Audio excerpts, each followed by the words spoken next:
All right, it's episode 19 of the ASKJV Podcast. Today we are talking about processing drums on the way in, or whether to do it just dry and process later. We're talking about mixing on headphones and referencing on other systems, instrument buses, and whether you need a power conditioner for your studio. Let's go. 3, 2, 1.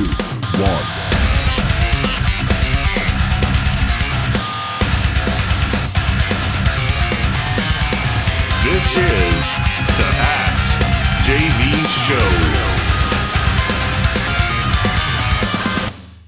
Our first question comes from Mackie. I don't have a space to record, so I rent studio rehearsal space when needed. And my question is, do you record track drums dry and process later, or do you use EQ and compression going in? What would you recommend for mobile recording, and are there any advantages other than I can't undo the tracks once it's recorded?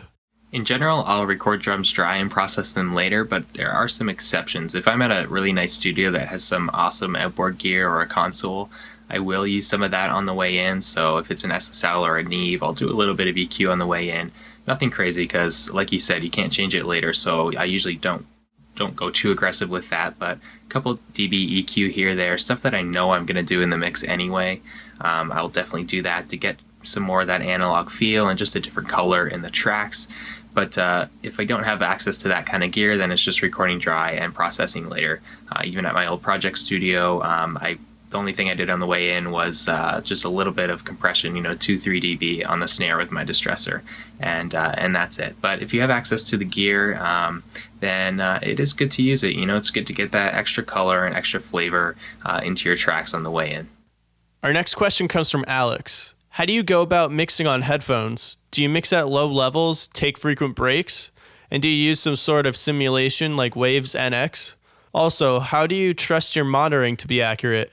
Do you have a specific method for referencing tracks, or do you tweak until it sounds good on every system you can find? Good question, man. I don't mix on headphones, really. I will reference on headphones only now since moving my mixing rig home. I'll use headphones to reference just to check the low end because my NS10s, obviously they don't have much bass, so I can't really rely on them for kind of anything below 100 hertz. So I'll check on my headphones for that.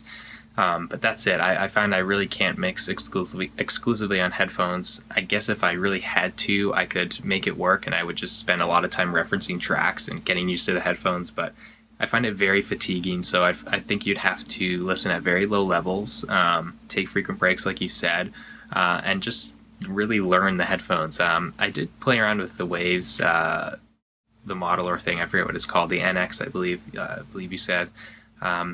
It was interesting, but again, you just have to get used to it and really learn it. So that's my experience. I'm definitely, by no means am I saying you can't mix on headphones. I know people have mixed successful records on headphones. So again, it's just what you're used to, and I always come back to that when it comes to mixes translating and accurate monitoring and referencing and everything. It just comes down to knowing your room and knowing your speakers, whether they're good or bad. That's the ultimate thing. So I'd say I reference on headphones just for low end, like I said. And when it comes to checking on other systems, it's really just things that you know well. So don't reference on something that you hardly ever listen to music on. But that's why the car test has been kind of the gold standard for referencing your mixes for a while, because you listen to music so much in your car that you kind of instinctively know how it should sound like. So, for example, in your mixing room, you might be struggling for hours with how much low end, or is the low end right on the bass, and then you bounce it out and pop it in your car, and within 5 seconds whether there's too much or not enough bass. So, and the reason for that is not because your car has amazing audio, it's because you've spent countless hours listening to music in the car. You just know it. You know what a finished record should sound like. So those are my tips for referencing. In my mixing course, I do talk a little bit more of my actual process for referencing tracks, when to do it, how long, what kind of tracks, etc. So you can check that out if you want. But yeah, it's you got to make sure you're not referencing too much so that it doesn't kind of lead you down the wrong path and actually work against you. But try out those tips, and hopefully that helps. Our next question comes from Steve. Do you send your keys to their own bus? And if you do, any more EQ or compression on the bus? Or do you usually send it straight to the mix bus? Just depends on the situation. If there are, a bunch of keyboard or synth tracks, then I will create a bus for the keys and send things there. But usually if it's just one or two keyboard tracks, we'll just send them right to the mix bus. And for a lot of my instrument buses, there's not a lot of processing on there. I definitely do not do the top-down mixing approach. Not that I have anything against it, but it's just not my workflow. But if you're unfamiliar with that, it's people, they create buses for their instrument groups and then do all the processing on the buses first and then work backwards to individual tracks. I'm pretty much the opposite of that on my buses, whether it's keys, guitars, whatever.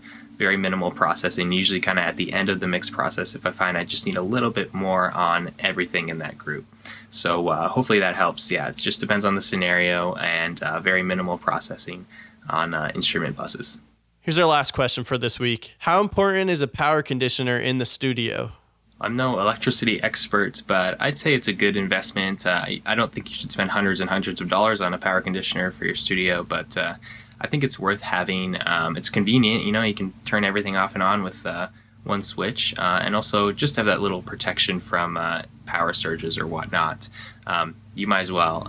There's not really much downside as long as you're making a smart purchase, not spending one of the ridiculously overpriced ones. But yeah, I think it's worth having, especially if you're buying really expensive audio gear, you might as well have a little bit of extra protection there. So that is my very kind of simple answer. If anyone knows a lot about this kind of stuff, maybe you can chime in the comments. Thanks for listening or watching. Please hit subscribe if you're on YouTube, or subscribe to the podcast if you're listening on the go.